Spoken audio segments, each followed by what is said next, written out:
ఒక ఊరిలో ప్రతి సంవత్సరం దేవుణ్ణి ఊరేగింపు తీసుకెళ్లే సాంప్రదాయం ఉండేది. ప్రతి సంవత్సరం ఊళ్ళో వారంతా పండగ చేసుకుని పూజలు చేసి ఊరేగింపు కోసం అన్ని వీధులు శుభ్రం చేసి ముగ్గులతో తోరణాలతో పువ్వులతో చాలా అందంగా అలంకరించేవారు. ఊరేగింపుకు ఒక ఎద్దుబండి కట్టేవారు. ఆ బండిని కడిగి పసుపు రాసి బొట్లు పెట్టి పూలు కట్టి దాన్ని కూడా అందంగా అలంకరించేవారు. మరి ఆ బండిని తోలే ఎద్దు సంగతి చెప్పాలా? ఊళ్ళో అన్నిటికన్నా ఆరోగ్యవంతంగా బలంగా ఉన్న ఎద్దుని ఎంచుకునేవారు. ఆ ఎద్దు చర్మం నిగనిగలాడేలా దానికి స్నానం చేయించి బొట్లు పెట్టి గంటలు కట్టి పట్టువస్త్రాలు వేసేవారు. ఆహా, చాలా చూడముచ్చటగా తయారుచేసేవారు. ప్రతి సంవత్సరంలా ఈ సంవత్సరం కూడా ఊరేగింపుకు ఊరు తయారయ్యింది. రాముడు అనే ఒక ఎద్దును ఎంచుకున్నారు. బాగా తయారుచేసి బండి కట్టారు.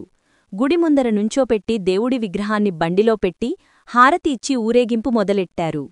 ఆ రోజంతా రాముడు ఎక్కడికి వెళ్తే అక్కడ మనుషులు వంగి నమస్కారాలు పెట్టారు. వెర్రి రాముడు ఇదంతా తనకి చేస్తున్న సత్కారమనుకుని భ్రమపడ్డాడు.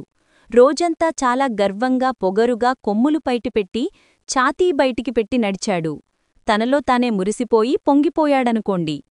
ఇక సాయంత్రంతో మళ్ళీ ఊరేగింపు గుడికి చేరింది.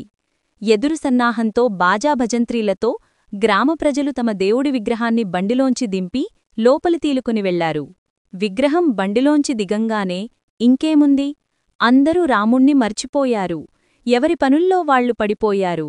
రాముడిపై వేసిన పట్టువస్త్రాలు తీసేసి మళ్లీ రాముడిని ఎడ్లపాకలో తీసుకుని వెళ్లి అక్కడ వదిలేశారు.